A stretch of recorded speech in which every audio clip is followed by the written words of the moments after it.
বামফ্রন্ট সরকারের কোনো নেতাকর্মীকে কোনো মন্ত্রীকে জেল খাটতে হয়নি, কাদা গোবর ঢিল ডিম কিছুই খেতে হয়নি। মাঝখানে যে সরকারটা ছিল তার যে চরিত্র, তাকে কি সরকার বলে সবাই আখ্যা দেয়, জোচ্চোর ছাড়া কথা বলে না। এমনকি মুখ্যমন্ত্রীকেও ইট খেতে হচ্ছে, ঢিল খেতে হচ্ছে, কাদা গোবর খেতে হচ্ছে। আর কমরেডস, বিষয়টা হলো ইতিমধ্যে আমাদের আজিজের ভাই এবং রশিদ ভাই ভাঙড়ের ইতিহাস আপনাদের কাছে অনেকটাই জানিয়েছে। যাই হোক, পুরানোকে নিয়েই আমাদের চলতে হয়, সেই জন্য পুরনো ইতিহাসকে স্মরণ করেই সামনের দিকে আগাতে হয়। তাই তবুও বলবো যে ৭৭ সালের পরে যেসব কমরেডরা এসছেন তারা ভাঙড়ের কি পরিস্থিতি ছিল সব দেখেছেন, এবং ভাঙড়কে কোন জায়গায় এনেছি তাও আমরা জানি। সময় খুব সংক্ষেপ আমার, তাই জন্যই বলছি। তারপরের ৩৪ বছর সরকার ক্ষমতায় থাকার পরে সেই ভাঙড়কে 0 থেকে 100-তে তুলেছিল, কিন্তু আজ দীর্ঘ 15 বছর পরে আবার আমরা অনেকটা পিছিয়ে গেছি। মাঝখানে যে সরকারটা ছিল তার যে চরিত্র, তাকে কি সরকার বলে সবাই আখ্যা দেয়, আমি বেশি বিস্তারিত বলবো না। তাদের তোলাবাজ ছাড়া কথা বলে না, জোচ্চোর ছাড়া কথা বলে না। এমনকি মুখ্যমন্ত্রীকেও ইট খেতে হচ্ছে, ঢিল খেতে হচ্ছে, কাদা গোবর খেতে হচ্ছে।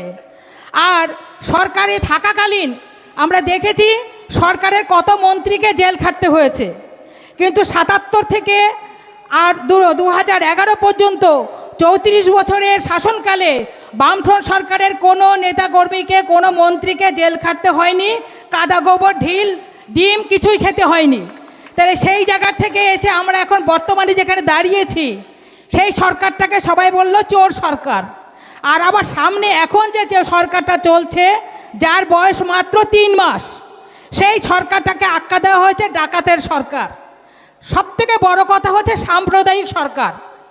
ভারতবর্ষ ধর্মনিরপেক্ষ দেশ, সর্বধর্মের সমন্বয়, হিন্দু মুসলিম খ্রিস্টান জৈন বৌদ্ধ পার্সি সমস্ত মানুষের বসবাস এই ভারতবর্ষে। সেখানে একটা সম্প্রদায়, বিশেষ করে হিন্দু সম্প্রদায়কে সামনে এনে যেই হিন্দুত্বের তাস খেলা শুরু করেছে এই বিজেপি সরকার, আরএসএসের সরকার, সেই সরকারটাকে নিধন করার জন্য মানুষ কোমর বেঁধেছে। আসার পথে যখন মিছিল করে আসছিলাম, আমাকে একজন সাংবাদিক আমার বাইট নিচ্ছিলেন, বলছিলেন যে বামফ্রন্ট সরকারের কোনো ইতিবাচক দিক আছে কি না। আমাদের সভার শুরুতেই হঠাৎ করে 2-1 ফোঁটা বৃষ্টি পড়তে শুরু করলো। আমরা সাধারণ গ্রাম গায়ে কি বলি, এই পুষ্প বৃষ্টি হচ্ছে। মানুষ কোনো কথা বললে সেই কথাটা যদি কার্যকরী হয়, বলে তোর মুখে ফুল চন্দন পড়ুক। তা আজকের এই যে বৃষ্টিটা, এই বৃষ্টিটাই সংকেত দিয়ে গেল আগামী দিনে লাল ঝান্ডা পশ্চিমবাংলায় আসছে। সেইটাকে আমাদের বুকে নিয়ে এই যে সাম্প্রদায়িক সরকারটা এসছে, এই যে নারী নির্যাতন যেটা ছিল সবথেকে আগের সরকারের সময়, তখন সবাই আমরা বলতাম যে নারী ঘাঁটি, ধর্ষণকারী সরকার। কিন্তু এই সরকারের আমলে কিছু কম যাচ্ছে না। তাতে কি হচ্ছে, এই বিজেপি যে মুখ্যমন্ত্রী হয়েছেন তিনি ধামাচাপা দিচ্ছেন, শুধু ধামাচাপা দিচ্ছেন। যেখানে এই ধরনের ঘটনা ঘটছে, আজকে যেটা ডায়মন্ড হারবারে কিছুদিন দেখেছেন, আমরা লায়েক আলীর সমর্থনে সবাই সেখানে মিছিল করে এসছি। সেখানে যারা ধর্ষণ করলো তারা ছাড় পেয়ে গেল, আর একটা শিক্ষক তাকে এখনো পর্যন্ত জেল খাটতে হয়েছে। তিনি পুলিশ মন্ত্রী, পুলিশের রক্ষক, মানে শাসনের রক্ষক যারা পুলিশ, সেই পুলিশের থেকে জেল হেফাজতে থেকে যিনি মারা গেলেন, তাকে তার স্ত্রীকে চাকরি দিয়ে দিচ্ছেন, তাকে ক্ষতিপূরণ দিচ্ছেন 10 লক্ষ টাকা, চাপা দিতে চাইছেন, কিন্তু বেশি দিন চলবে না। সেই জন্যই আজকে আমরা যারা এখানে উপস্থিত হয়েছি, এটাই আমাদের আগামী দিনে ভাঙড়ের শুভ সংকেত।